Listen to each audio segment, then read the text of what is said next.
So regardless of the size of the company you are, small, medium, or large, I would really like to share one piece of advice to you that hope is not a strategy. So when it comes to a cyber incident, I would say the best thing that you want to do is have some semblance of what am I going to do. And for today's panel, we're going to talk to a number of these gentlemen here to hear about the agencies that they represent and perhaps when they get involved. So gentlemen, what would you say would be the first call that somebody might want to make once they've realized they've had a major incident, or perhaps when might you get involved? Actually, what I would recommend is even before that first call is you need to have a plan in place that something's going to happen. I don't necessarily agree with Robert Mueller's statement that if you haven't been hacked, you're going to be hacked. I like to be a little more optimistic than that. But you need to plan as if you are going to be hacked and what that incident response plan is going to be and who you're going to call and who you're going to get involved with it, whether it's your technologists, your attorneys, your media experts, etc. Right, or maybe all of them, right? Yeah. Excellent. Harley, did you want to add, or Adam? So I think bottom line is going to be is, what to report, when to report, and who to report to. Generally, the first step is local law enforcement. It kind of runs up the chain, if you will, from there on a number of different types of thresholds, either dollar amount or when we're looking at it from a priority perspective, it's primarily a life, limb, economic impact. And so when we're starting to talk at small and medium-sized businesses, we kind of have to take a look at where do you fit in the critical infrastructure. There's 16 critical infrastructures out there. You're going to be fitting in probably the commercial facility side of the house. There's some sector-specific areas, but if you're doing let's say you're providing parts for a nuclear power plant or something like that, obviously it might be more, you might get more interest from the federal government than if you didn't. And so figuring out that sweet spot is important. So that's kind of the first one. So law enforcement, then you have a thing called a fusion center here within the state here in Sioux Falls, and that gets funneled up that direction a lot of the times, and from there they kind of level set what's important either regionally and then throw it over the fence to the feds. So I would just add, I think that those are all really good points. The only thing I would add is part of the complexity is different organizations will have different requirements, and a lot of times that ties to the nature of the breach. And that's something that's actually really relevant to all of you in the room, because I was doing some research before this panel and learned that South Dakota became the 49th state, so it's only Alabama now, to have its own data breach law. So there's going to be new requirements for small businesses in South Dakota relevant to personally identifiable information that starts on July 1st. Now, there are going to be mitigating factors. There's going to be different ways in your report, but if you're a small financial institution, then you're going to have different requirements and different methodologies for how you report than if you're a small healthcare institution. So there are really good resources out there for folks to look at, but that's part of the review and part of the planning and understanding what are those requirements so that when a breach happens, you know where to report. And the other piece of complexity is making sure you have the processes to understand that you know when a breach is happening. Because often there might be an anomaly, there might be something strange, and you might have to take some time to even understand what is actually going on and is it something that you need to report. Right, and sometimes somebody's going to tell you that you've been breached because you might not even know, and that's always an interesting phone call. So just to let you know, sometimes someone else will let you know. Who in your experience would you recommend businesses contact? So we've chatted about that a little bit. Do you have any recommendations as resources where they can turn to help understand this landscape a little bit and where they can maybe get some more information about what to do in the event of a breach? Harley hit the nail on the head. Your first call needs to be to local law enforcement. Right. I mean, that is absolutely the call to make. Now, are they going to have the army of geeks to bring in and do the forensics and such? no, but they know the people to call. Eventually it'll get to the fusion center. If it's large enough, it'll get to the FBI. If it's of significant nature, Secret Service gets involved. But really, the first call is an easy one to your local law enforcement. Honestly, they're the ones that if you're going to solve a bank robbery that was mentioned earlier, it's going to come from your local law enforcement. Right, right.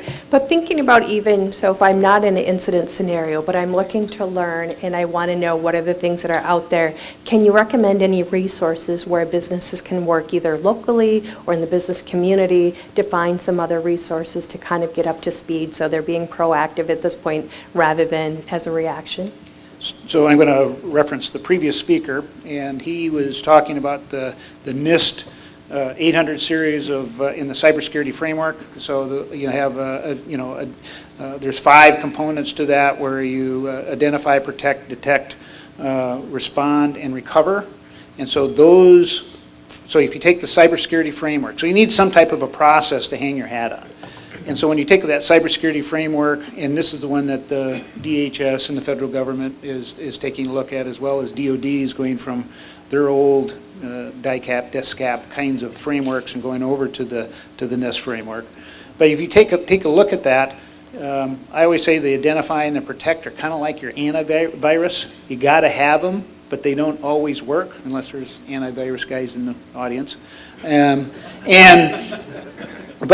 so we're at the point right now is we're at the detect. And so when we say detect, so you guys are from South Dakota, and by the way, I grew up in Watertown, USD graduate.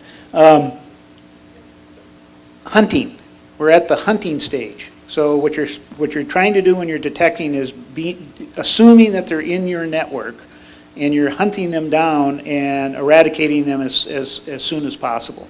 So another good one on incident handling is NIST 861, which is all these things I'm talking about are free, and so they're available for you to take a look at. And so the NIST 861 basically talks about incident handling.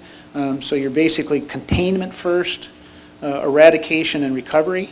And so it gives you some of those areas. And for those that there's a thing called C-Cubed, and I can get the website. I don't know if you're going to be able to mail stuff to people, but I have the web linkages, but you can go in and do C-Cubed VTE or VP. And what that amounts to is there's about 10 domains in there, starting with asset management, incident management, configuration management, all the managements, as well as situational awareness, and it does some resource guides. So it's about each one of those is a PDF that's probably about 10 or 15 pages. It kind of gives you a roadmap for each one of those domains on how to start your program. And so I think that's an important area to just take a look at. And when you get done trying to do that, you can always call me. South Dakota is one of my areas, and depending on where you are in the critical infrastructure side of the house, I can come out and do assessments that assist you in taking a look at each one of those domains. So he stole a lot of my talking points from coming from NIST, but I appreciate it. No, it's good to hear There's from... a free advertisement. Yeah, free advertising. Yeah, right. No, but I would say, yeah, so folks don't know, NIST develops, NIST, stands for the National Institute of Standards and Technology. We're probably best known for maintaining the atomic clock. So all of your phones, your computers is synchronized to a clock that is maintained by NIST. But we do a lot of work around standards and best practices. And a lot of our focus is on cybersecurity. And some of the resources we develop are specifically for federal departments and agencies. But we do that in partnership with the private sector. The goal of all of our work is to make it so that we can work on these really tough questions with industry, and that people that rely on this technology have good resources so they can understand how to best manage it in a way that's cost effective. So, some of those resources we have are at a very high level. We do have a specific guide for small businesses called Small Business Information Security for the Fundamentals. And it takes that model that we developed for the cybersecurity framework and identify, detect, protect, respond, and recover, and then gets down to a greater level of detail for small businesses. What does that mean in practice? Similarly, I think that guide, 800-161, and which is called Computer Security Incident Handling Guide, really does, if you have decided that you want it, that you need to go down that route, you don't know where to get started, that is developed specifically for departments and agencies, so there's a portion of it that you just have to look at and say, well, that clearly doesn't apply to me. But it gives really good guidance on ways to think about how to develop that guide, the sorts of questions you should be asking yourselves. I mean, even things like not just how do I notify my customers that were impacted, and how do I notify law enforcement, but things like how do I notify the media, and is that necessary? And how do I make sure I do that in a way that doesn't cause more alarm or more damage to my business? So those are all good resources. I mean, honestly, what I hear most from small businesses in these sorts of forums is not that there aren't enough, it's usually that there are way too many. And the reason why that is because I think we want to provide companies flexibilities, and as we talked about earlier, different companies will have different needs depending on what sector and the type of business that they are. Oh wait, I have one more, sorry, and I would be remiss if I didn't mention, some of my colleagues were here 2 years ago for an event that SDN sponsored, and we have, all that material is still online, so there's actually, on YouTube, you can see some very detailed videos on things like the cybersecurity framework. Yeah, perfect. I think you've also heard InfraGuard was a great source, but also in your communities, user groups, like businesses, these types of things, sharing some of that intel, some of the threats and the things you're seeing. By sharing that, you all get a little bit collectively stronger, and you see some of the things that are happening out there. How about, do any of you want to share, without necessarily naming anyone, something that you've worked on, an incident, a story, anything like that? Sure. So within state government, we provide cybersecurity services for state government, Department of Transportation, Revenue, etc. But we also do it for the K-12 schools across the state. We've got an extensive technology services that we provide to schools. And Mr. Schlant, along with the FBI guy, made references to DDoS attacks earlier in the program. And we see them on a regular basis. We actually see them more frequently come semester testing time. Oh, you caught me. Yeah, and we had a particular incident that was really regular in its occurrence, and in fact, it was one of those rare instances where we were, through some mistakes that the individual made, we were able to chase them down, identify them, get their machine, etc. What was really most surprising from all of it, though, was the lack of cooperation we received from the school district in regards to punishment or anything of that sort towards the individual that was doing it. I mean, we invested between 6 and 9 months of resources in chasing this person down. And so when we got to the end result, we were pretty happy. I mean, you talk to any cyber guy in here, and being able to get to the end result and find the criminal, that's a huge accomplishment. And we were able to do that in this particular case. The end result, though, is when we went to pursue the punishment and so forth, the student, their family, and their family's attorney showed up, and there really was no repercussions from it whatsoever. So somewhat the message out of that is that in this particular case, working with schools and your organizations and such, I mean, this is a serious event. You know, these sorts of things happen just as much as somebody's going to vandalize a school. You're not going to expect a student to walk away without any sort of repercussions in a vandalism incident. Yet from a cyber perspective, nobody was willing to take that next step. Well, you're So- kind of sending a message there because he's not going to be in school forever. He's going to grow up and he's going to start looking other areas to target. But it's interesting, you're finally having that high five moment. I've accomplished something huge. I'm the hero of the day. And you get the, it wasn't my child or my kid wouldn't do that. That's unfortunate. So yeah, absolutely take a look at some of those opportunities for learning and really to strengthen them as well as how to reflect and take away from it. So I think that's something helpful, I think, in the news sometimes, reading about what happened, how it happened, and perhaps what you might do from your own organization can be helpful. While we're chatting up here, does anyone have any questions in the audience yet that you'd like to pose to the group? Any tips on evidence preservation for small businesses? I mean, half the time it's one thing to even locate that a breach is happening, but within that, a lot of folks don't really have the resources necessary to gather the information that law enforcement needs to track things down in a timely fashion. Any tips on that? It's an excellent question. Any gentlemen? My number one recommendation is in that planning phase for your incident response is that you make sure that you have relationships established with those forensic companies that are really good at doing that, because that is not a simple task that anybody can do. I would make sure that you have those relationships, those contracts, whatever it might be, established far ahead of time. So when you need to make that 911 call, you're not going through the yellow pages or Google It's not the time to find somebody. trying to find somebody. Right. And so I think the big foot stomper is backup, backup, backup. Make sure that you have a backup capability, that you have exercised and deployed, because I'll just use the example down in Katrina. They had some water that came in, and there was a number of organizations that kind of went away because they lost all their data. And we're a data-driven society, and so I would back up all those things. The other things, real quickly, going back, not to NIST, but to, sorry, We could go back to NIST. but is to, if you can identify and prioritize your services, make sure that you have an asset inventory of those services that include technology, information, and the people, as well as the facilities. Make sure that inventory is available.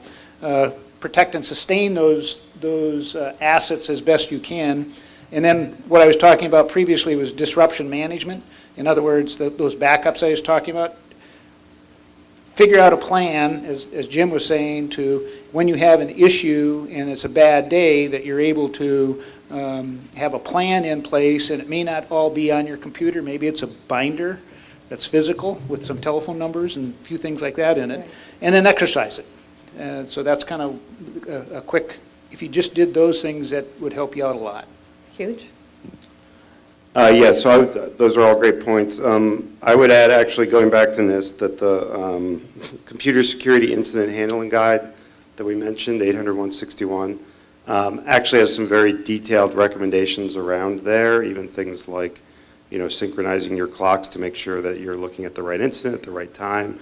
And it really does define the overall incident response life cycle and those steps. So again, it depends on the incident, it depends on the infrastructure, but that's a pretty good resource in terms of the steps you take in preparation so that you have that evidence for law enforcement. Right. If I may add two things just for common understanding. When people talk about forensics isn't merely having a system log. It's the art of actually preserving that evidence and making sure that any of the metadata, anything that has to do with it, is pristine and has not been tampered with. So forensics excels. So computer forensics, any of those types of things, know your capability, know when you need to go to an expert, and understand that it's beyond simply a system log, because I think sometimes people interchange that meaning. And then secondly, everyone thinks about the importance of having a backup, but let me tell you something, how many people have not considered this before? Make sure that every backup is not connected to the network, because when your network gets taken out or you get hit by ransomware and it destroys that network, if your backup's connected to the network, you're going to have a bad day. Two questions, if I may. Maybe to Jim, I think you mentioned call law enforcement, something along those lines. What about talking, at least maybe, if not first, then maybe second, with legal counsel to, if anything, advise on do's and don'ts from a legal/policy standpoint, and maybe to protect some of the exchange between the client and others And then maybe, well, I've got it, second, Harley, if you don't mind, maybe talk about how you communicate with reluctant businesses that say to themselves, hey, I don't know if I want DHS poking around my systems. How do you, is that true, and how do you address those things? Anyway, thank you. Okay, on the first aspect there in regards to the legal aspect, Adam made a good point here, and I'm going to go back to beating the drum on the planning aspect too, in that in South Dakota, the legislature just passed a breach notification law. So there are expectations in regards to breaches of certain sizes, and I believe it's 250 individuals. If you're a small, medium-sized, large business and you are compromised to greater than 250, you are required by law to notify certain, obviously the individuals, media, etc. But having all of that put together in a binder, sitting on the desk, in a plan when it happens, is going to be your best response. If you wait until the moment of crisis and you try to start putting all of these steps together, you may power your way through it, but it will be painful. In understanding those relationships on who you need to contact, what are your legal requirements that you need to do, who is your attorney, and frankly, are they knowledgeable in this area? Have they had input into your plan on who you have to contact when? If you're healthcare, you obviously have a whole lot more expectations in regards to HIPAA requirements. You know, education, we have FERPA things. Banking obviously has a whole set of requirements also. So you need to know those far ahead of time before the crisis occurs. Because when the crisis comes, you're going to have a lot of adrenaline flowing, and you need to be able to go step by step on what you're going to do. And then as part of that plan, actually you have to practice it. Tabletop exercises are a great way to find where things work well in your organization and where you have holes and who you don't know who to contact. So. And they can actually be a lot of fun. So there's a couple people in the room who happen to know that I enjoy these thoroughly. They are a heck of a lot of fun and get people engaged, because if nobody wants to participate, it's not going to be very interesting. But when you do them well and you come up with creative attacks and stuff, at least for me, I think they're fascinating and they're very helpful. I don't get invited to a lot of parties, though. And so to the second question is, I have an advantage over a lot of people, a lot of organizations. What I offer and everything is free. So it's prepaid with your taxes, and when we come out there, so I do not have much resistance on, we're just not, there's only about 10 of us right now in the United States. We're hiring 10 more. We should have 100. We're busy all the time. And so I have not had any major issues associated in building those relationships, other than a coffee or a beer won't take care of. I think there was also a subtlety for anyone in the room who knows legal pretty well. There was a subtlety there that he was referring to, that there are times when counsel has privilege. So if counsel retains somebody, they don't necessarily have to share information that you exchange under the guise of privilege. Now, if you're not an attorney, you don't necessarily have that. So that's another relationship and venue to understand when to use it appropriately, and just the fact that it's an option, and that's something not a lot of people always know. And I want to add one thing. There's another, we also have a contract. It's basically an NDA. It's called PCII, and it's not the credit card stuff. But it's a contract where we will not share your information under penalty of law. Use it every time. Excellent. Well, I take that back. When we do so we use that when we do the assessments. Just on our discussions and everything like that, it's, if you're discussing it out here, obviously we're not protecting that information. Right, and that's important to note. If you're discussing something, you want to be open and know that your information is confidential. So that's a great point, that there's an NDA and that's protected. Normally we think of the National Guard as the weekend warriors.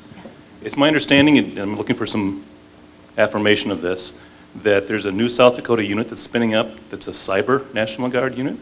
Is that correct? And how would we use those teams?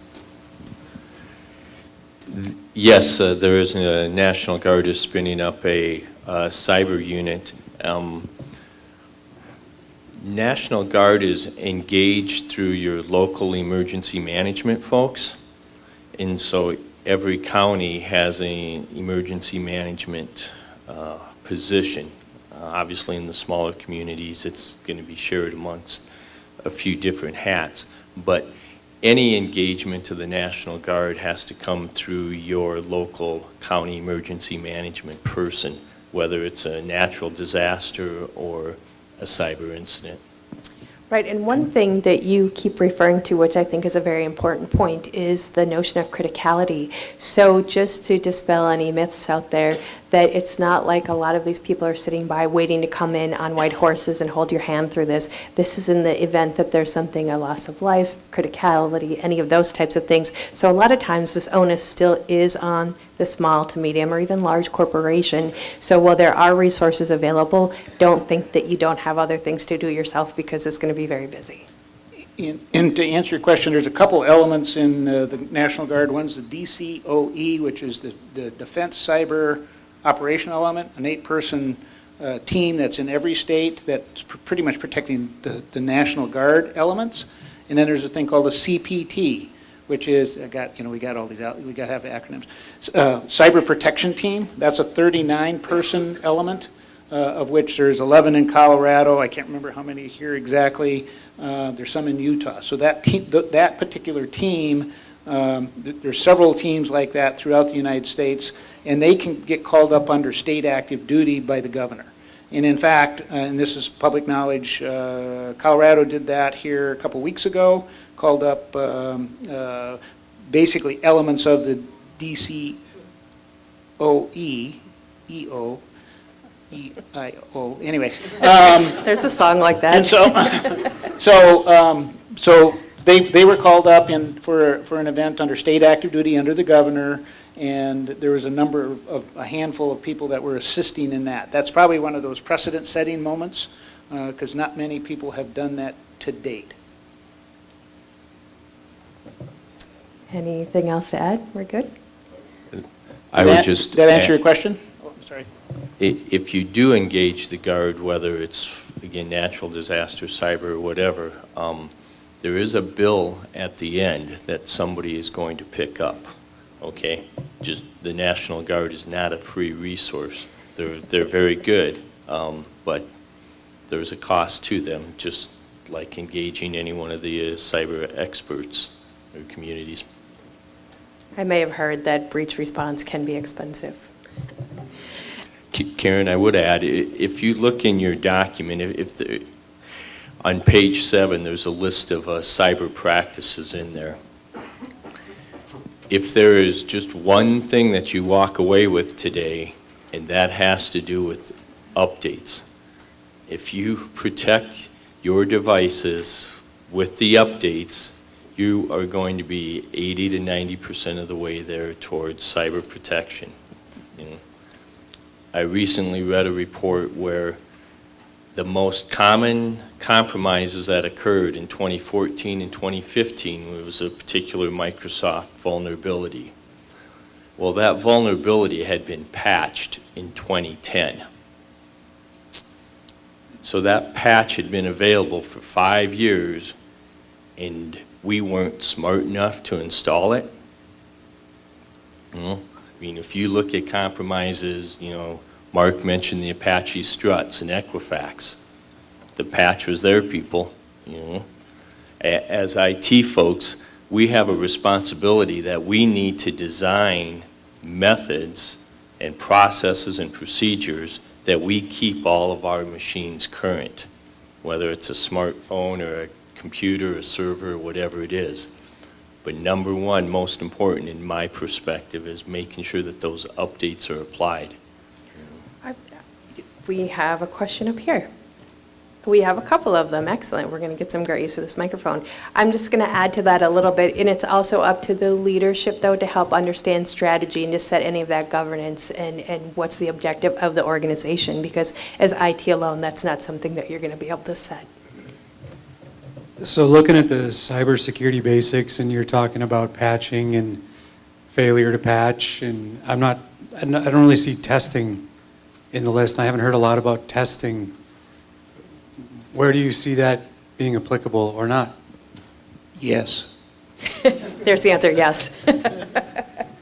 Well, in some development worlds, testing is also called production.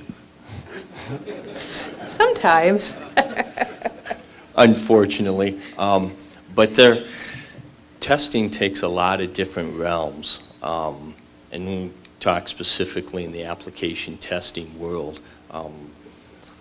Testing and remediation let's attack it from a security perspective. First of all, you have to have the procedures in place that are going to test your application. In our world, we have 130 or so programmers and analysts, and we have fairly well-defined procedures that as you go from a development environment to a testing environment, which testing is not only making sure that the client's going through and testing everything that it meets their needs, but it's also from a security perspective in trying to fill any of those gaps that the developer may not have used as best practices. And so we're fairly rigid in that our security testing group, our red team in security, sits completely separate from our developers. And so before anything can go production, the red team's got to give their okay to it that says, yes, it's passed their security test. Now that has nothing to do with what the client needs the application to do. In our world, I mean, you may get a driver's license, you may get your vehicle registered, you may get a hunting or fishing licenses. So as a user, you have different needs, but our security team looks at it completely from a security perspective and making sure that, all of the OWASP top 10 items are being addressed, whether it's SQL injections or field edits or whatever it might be. So now I feel a little bit slighted because I'm from Minnesota and we can't get that hunting license, those license tabs, renew your license, because we have a problem because we didn't test before we got to production. So I assume that you were talking about planned testing as compared to unplanned testing? Do both. There's always the incidents. Right. Preparing for the incidents and testing your responsiveness. And, what kind of guidance does NIST have to offer on testing? Well, I got the Right. mic now. Hold on one second. I'll give her right to. So real It's a fight. quick question and everything. How many organizations, how many people in here have went through either backup testing or have done a cyber tabletop? I want to see a show of hands. Actually test your backup to know it Yeah, works. test your backups. So we're looking at Nice. about a third-ish and everything, and now. Thank you. Yeah, so NIST does have really good resources on testing, partially because, NIST plays a big role in standards themselves. We have people that just think about standards, and an important part of standards is something they call conformity assessment, which is how do you meet those standards. And then when you start thinking about that, then there's a lot of variability depending on risk and cost. So you can go to the degree of having third parties come in and test it, and then in other places, depending on what's going on, the test might just be, self-certification by the person you're buying the product from. So that's a range of things to think of depending on your risk and your application. But with incident response themselves, that is built into the incident response lifecycle. So when you're testing it and when you're having these incidents, are you documenting lessons learned, and is that flowing back in to inform your plan and how you can do it better in the future? But on the NIST website, the people are pretty intense on this, and you can look at hundreds of pages with particular controls and how do you test that control. And some things are very easy to test. You can run something and it can give you a thumbs up or a thumbs down. other things, how do you test how well that you're training your employees? It's very difficult to evaluate, so it becomes a lot more complex. Excellent points. Excuse me, one other item on the testing perspective, application testing, network testing, nearly everybody has a website or web accessible applications. There are multiple ways to go about assessing how that network infrastructure and how that application infrastructure is going to react to when the bad guy tries to attack you. There are many tools out there, the same tools that the bad guys are going to use, good guys use to assess your infrastructure and to tell you, hey, you have these holes that you Sure. need to address. And that's fun, too. Jim, you also touched on an excellent point that it's very important to have well-defined procedures, and it's also very important to make sure that you follow them. So not merely just having them, but making sure that you're applying and following them as well. So I think at this point, thank you. We're going to wrap it up in the interest of keeping it on schedule. Excellent points. We will be around if you want to approach any of us and ask some questions. Otherwise, enjoy the rest of the day, and thank you so much for your participation.